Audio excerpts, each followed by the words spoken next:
Hey everybody, what's going on? It's the Week 13 review, playoff preview with Rick and Matt. Best of luck to everybody who made the playoffs. Sorry if you didn't make it. So with that being said, league dues are still not collected, so get me your money. I updated the finance section of the league details so you can see if you won any money or if you still owe me any money. And it was decided that the dues for next year are going to be $250. So if you're not playing next year, please let me know. If I don't hear from you, I'm just assuming that you are definitely going to play. And also I posted some possible layout for payouts next year. So if anybody has any suggestions or anything regarding payouts for next year, just let me know. And we'll definitely consider any kind of suggestions. But I think the new payout scheme is pretty good. So with that being said, let's get to these games from last week.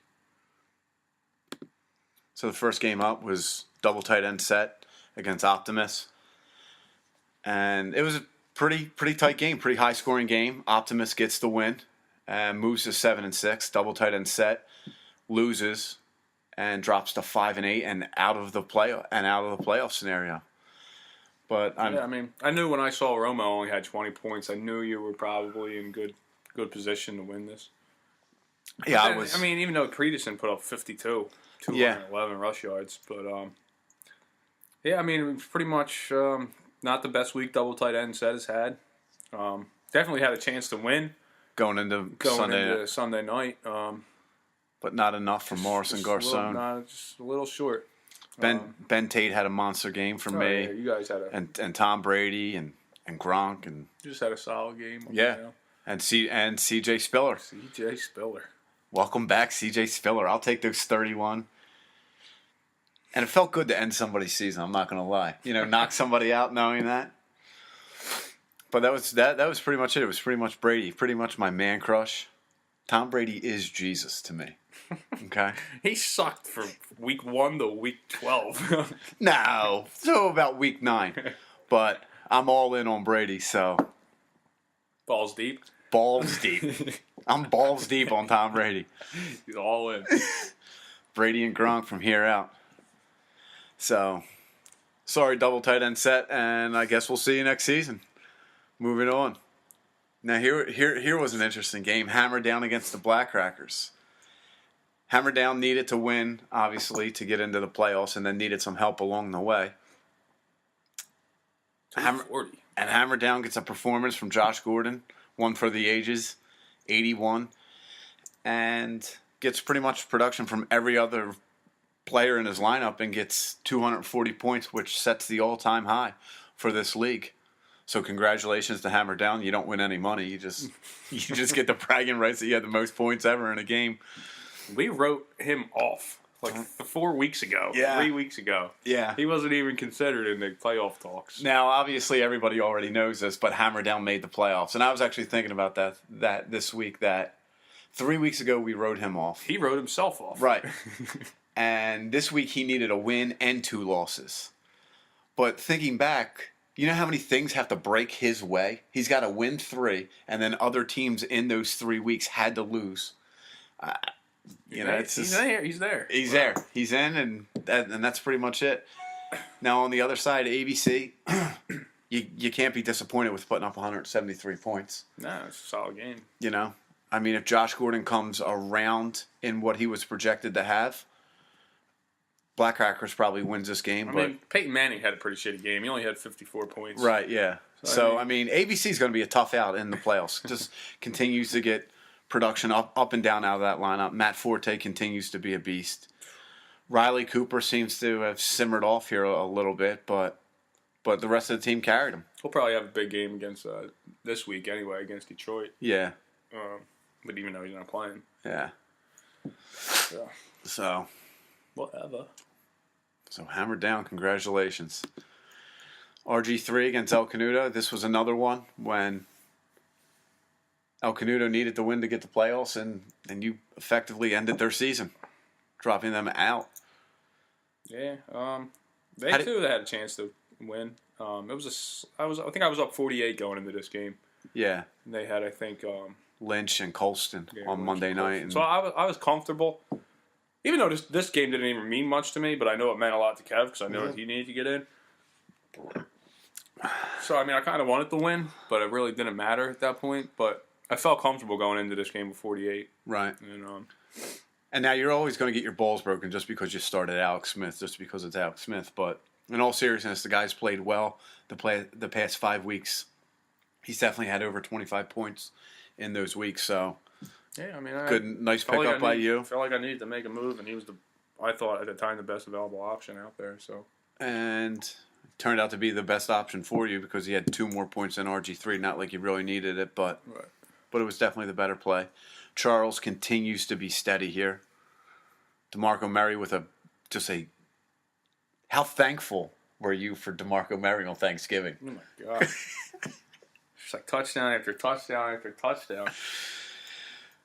Frank Gore seems to be slipping off here these past couple weeks. So I don't know what you're going to do with Frank Gore in the playoffs here. And then on the other side, El Canuto. Like you said, you were up 48 going into Monday night. Monday night. Was it Monday night? Yeah, because it was Saints Seahawks. And it was Lynch letting them down again. Lynch really didn't do much. It wasn't really Lynch's fault. I mean, the Seahawks just absolutely demolished. And they got up. And they got up so big, so quick. Put in their backups. Yeah, Lynch, I don't think played the end of the third quarter or any of the fourth quarter. Yeah, so obviously that's going to hurt you. And Colston's been hit or miss all season, and obviously it was a big miss with only 4 catches and 27 yards. And Antonio Brown had a bad week, so that pretty much sums it up for El Canuto. Just when Steven Jackson was starting to get rolling, they get eliminated. So, well, little brother. Those Vetkus, they started off so promising this year, didn't they? Yeah, I was talking to him the other night, and I think he said he went he was like 2-6 down the stretch in the final 8 games. Like he was a force to be reckoned with. Yeah, and I think it all started when Welker started to cool off. Yeah. Well, he got the win in this game and needed some help. Unfortunately, he did not get the help that he needed. Right. So he got eliminated from playoff contention, but he did get the win. The funny thing about this game is I don't even know if anybody noticed this, and I'll give credit to Fresh Legs because he pointed this out to me, is that Just Shoot Me's bench outscored his starters. And one of his bench players was Aaron Rodgers with 0, and then the other one was Tyler Eifert with 1.9. His bench of 5 players scored 122, and his starters scored 111. He left Decker and Brian Hartline on the bench for a combined 94 points.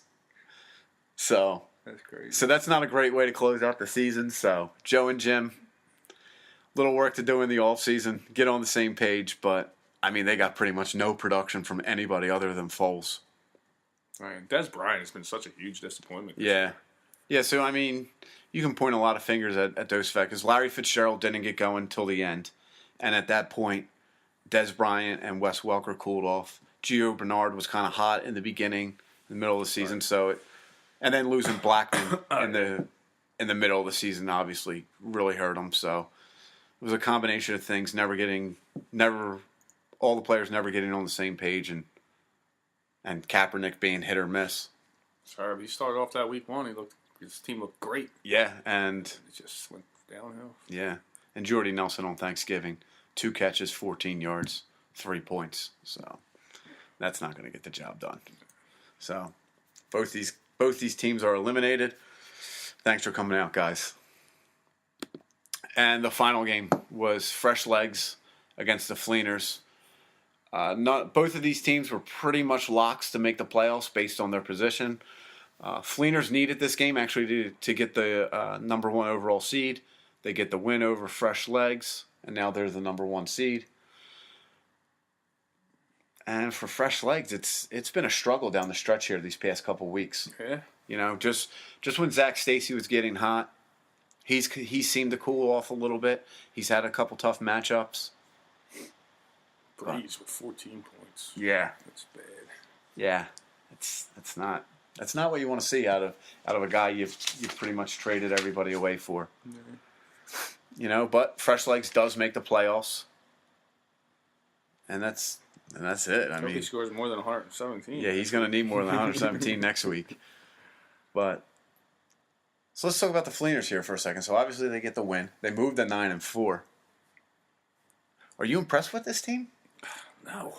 Right? They're the number 1 overall seed, and obviously Reggie Bush and AJ Green scare the shit out of you every week. Well, but Andre Johnson, 140 points this week, right? And Andre Johnson, I really don't think they have a quarterback between Ryan and Dalton. No, they don't. I mean, I don't have a quarterback either, but well, I'm not impressed. And if you win, you play Fleeners. It all depends on who wins in the other game, and we'll talk about that coming up in the playoff thing here. So, so that was pretty much the game. I mean, this game was not much going on, and the only thing that I really took away from it was that Fresh Legs is struggling and Fleeners is the number 1 seed. Got anything else? No, that's about it. Sums it up. Playoffs. So let's talk, before we jump into playoffs, congratulations to ABC. You won $50 for most points on the season. And congratulations to the Fleeners. They also won $50 for the best record at 9-4. So the way the playoffs shape up, it's going to be Fleeners and ABC both have the bye. So they don't have to worry about playing in week 14. And the 3 seed is MBE 1, the 4 seed is Optimus, the 5 seed is Fresh Legs, and the 6 seed is Hammered Down. Now, so MBE 1 will play Hammer Down, Optimus will play Fresh Legs, and based on who wins out of these 2 games will determine who plays Fleeners and who plays ABC. If Hammer Down was to win this week, they would automatically play the Fleeners, and the winner out of Optimus and Fresh Legs would then play ABC. But if you win, you would automatically play ABC, because that would be the 2-3 matchup. Right.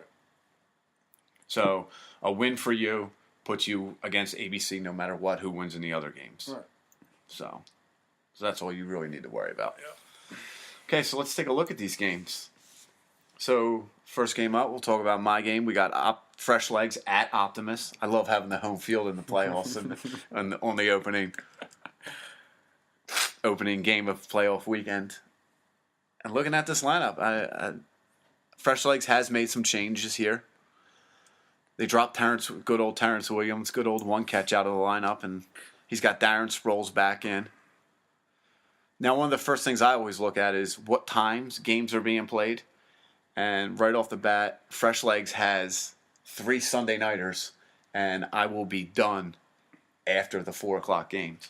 Wow. So my question to you is, how much do I need to be up? 85. I was thinking about this earlier. 85. If you're up 85, I think you can feel a little bit relaxed. Like it's a win, unless Breeze just goes bonkers. I'm going to say 40 from Breeze. Mm-hmm. 15 from Sproles. Uh-huh. And then so that would leave... And then the rest, what is that, 30? Yeah, so that would leave 30 for Graham. That's how I broke it down earlier in my head. The same scenario happened a couple weeks ago against that Atlanta game on Thursday night. I figured I had to be up 60, and I was feeling okay. Sproles obviously did not play, and I think Breeze and Graham combined for 55. So I'm in the neighborhood, I feel like if I'm up 70, obviously anything over 70. Right. But I feel like 70 is pretty good. Now the projections have me to be a heavy favorite. Just going down the lineup here for Fresh Legs. So you got Drew Brees against Carolina at home, which is so-so. I wouldn't call it a great matchup, but he's at home, which is where he's most dangerous. Zach Stacy against a great Cardinals defense. So Stevie Johnson, who seemed to fall off the map here. Yeah, he's just tired. Jimmy Graham. He'll have a good game. Right? Yeah. I mean, you're always scared of Jimmy Graham. Right. Now, the Rashad Jennings, if Rashad Jennings play, Tommy will obviously have to make a decision. What's the matter? No, there's a question that he might not play? It's a concussion because he got banged up at the end of the Thanksgiving game. Darren McFadden didn't practice today either. Right, exactly. Wow. So he could be forced to put a good old one catch back in there. Nix or Terrence Williams. Well, you put Ridley back in. It's the same thing. Good old one carry. One carry, one fumble. And so Jennings or McFadden would be going against the Jets, which is a horrible matchup. The Jets' run D is phenomenal. Heath Miller, who's been steady all season since he's come back from his knee injury. Sproles, you're always kind of worried about because he could explode at any time. He's got Gostkowski, obviously, and then the Chiefs D. It all depends on Brees and Graham. That's what it's going to come down to. Brees and Graham. Yeah. That's basically it. I mean, you guys. And then on my side, I got Brady. Brady against Cleveland. I love that. Obviously, I love that. I got Ben Tate tonight, so I need a big game from Ben Tate tonight against the Jaguars. Now, 2 weeks ago, he had 7 carries for 1 yard against the Jags. So, obviously, Tommy's hoping for a repeat performance. Obviously. Vincent Jackson. Vincent Jackson's due for a game. He has not practiced all week, so that makes me a little bit nervous. Obviously, Gronk. So he might be doing the same thing Calvin Johnson does, though. Every week I look at the thing. Calvin Johnson did not practice. Questionable. Like, he's not questionable. He's going to fucking play. He's been doing it all week. All year.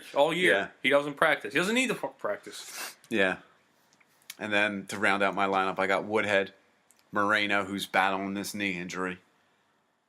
I got C.J. Spiller going against a tough Bucs defense and splitting carries with Fred Jackson. But after the week he had last week, he looks healthy. Some more carries. This is why I traded for C.J. Spiller. And then I picked up Tucker and I got the Pats D. So, I like me this week. The projections like me this week. The question is, who do you like this week? With Brady getting his shit together, and now Tate's getting his shit together. Spiller got his shit together last week. See what happens. I'm going to go with Optimus this week. Okay. And now, your game. So I'll let you. I always do the hosting, so I'll do the analysis on this game. You do the rundown. Go. You can talk about your game. Right. Well, let's see here. We got Cam Newton. So what? How you feel about Cam Newton? Solid. Yeah. I really like Cam Newton this week. Especially against New Orleans. Yeah, I think that Saints defense is a little bit overrated. They lost Jabari Greer, and the offense seems to be coming along. So yeah, I like Cam Newton a lot this week. I do. And we got Vereen. I like Vereen. Yeah, do you think? I think he's the most consistent running back. Do you think Ridley gets any touches as he plays this week? I think Ridley suits up, but I don't know what he does. It's the biggest. Ridley's the biggest X factor. He's got so much talent, but he can't hold on to the football. Right. So, but I think Shane Vereen maybe has like 10 rushing attempts and 6 catches, and then it all depends on what he can obviously do with that. But I would put it right around 16 touches. I don't like Josh Gordon this week. Neither do I. I don't like Josh Gordon. What's this, Talib? Is he back? Talib, yeah, Talib's going to play, and he'll most likely be on Gordon. I mean, the odds are just in my favor. What are the chances of a guy having another performance like that? I mean, even if he grabs 100 yards, right? I mean, he's Josh Gordon has become an elite receiver. Absolutely. Even amongst his quarterback controversies that he's going through. How many quarterbacks have you seen? Like 3 of them? Right, and now they don't know who's starting yet. Right. So it might not be Brandon Weeden. It might not be Jason Campbell. They just picked up Caleb Haney, who's been laying on the couch for about a year. And they also signed the quarterback off the practice squad of the Cowboys, Alex Tanney, who's never thrown a ball in an NFL game. So if it's Haney or Tanney, I think his name is, you got to feel pretty good that Josh Gordon's not going to have I'm not really not concerned about Josh Gordon this week. Okay.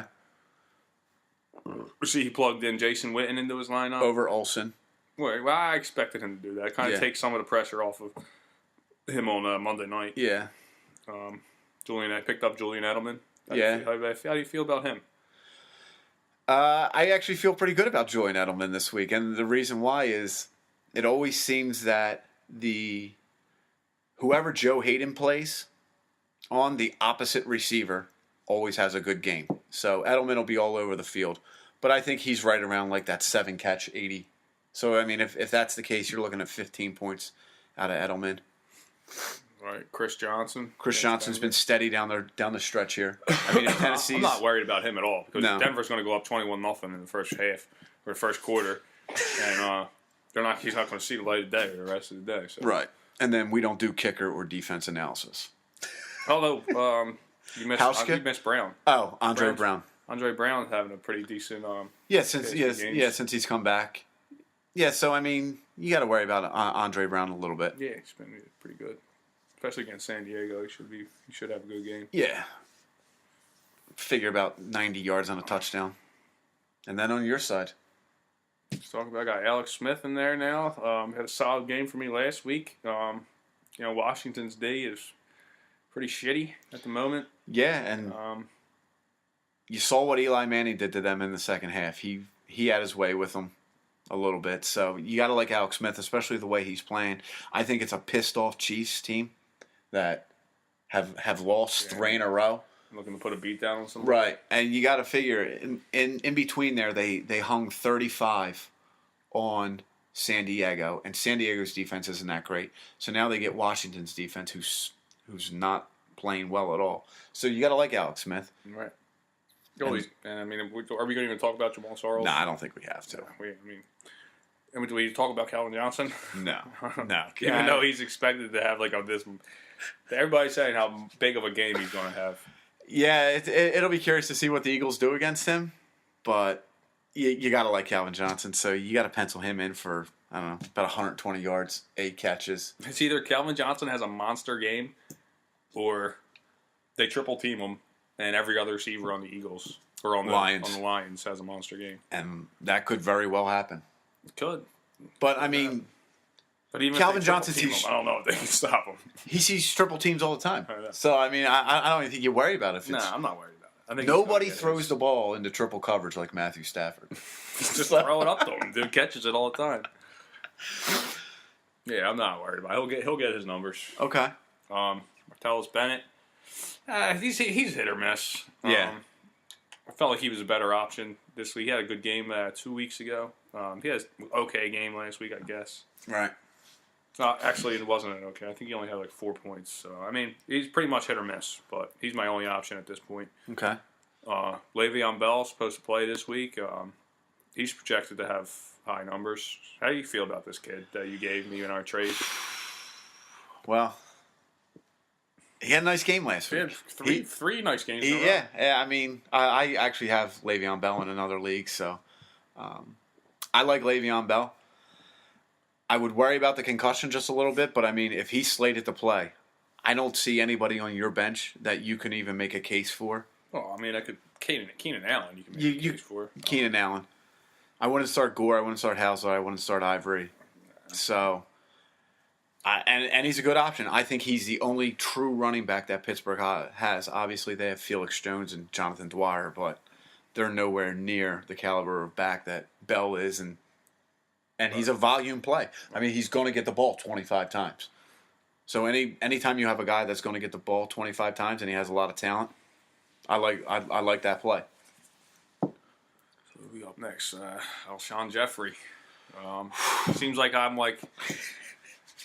You're never on the Alshon Jeffrey train. No, you always miss it. He has a shitty game. He's out. He puts up 60, 70 points.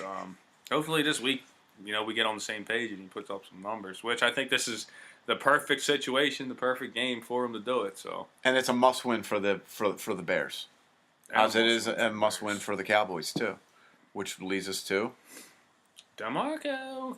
Guy's been a steady, solid workhorse all year long. He was out. What was he out? 1 or 2 games with that little knee sprain. Yeah. I mean, he comes back. He gets his yardage. And now he's getting touchdowns. So, against a Bears team that cannot stop anybody. They can't stop anybody. So, I expect big things for DeMarco Murray on Monday night. Hammer down or MBE1?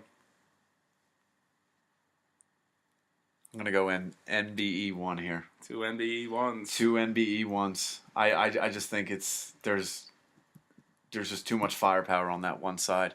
And I think Josh Gordon slows down a little bit.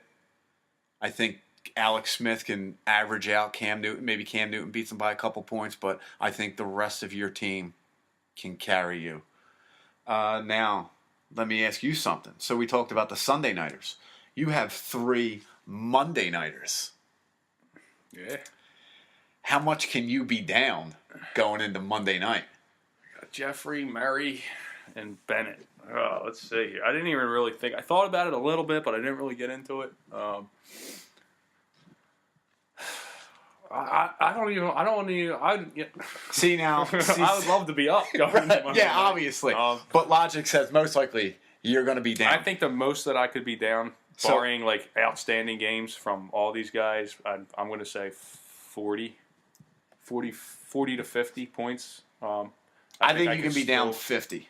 And I think you can get 20 out of Jeffrey, 20 out of Murray, and 10 out of Bennett.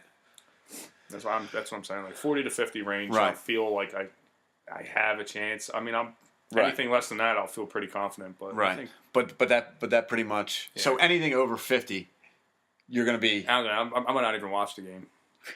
Yes, you will. Get the hell out of here. All right. So if our predictions come out true, in week 15, it would be Optimus against the Fleeners and NBE 1 taking on ABC. And if actually that worked out, that would be both division winners taking on the second place division winners of their respective divisions. So, should be interesting, folks. All right, that's going to do it for us. Later. We're out of here. Peace out.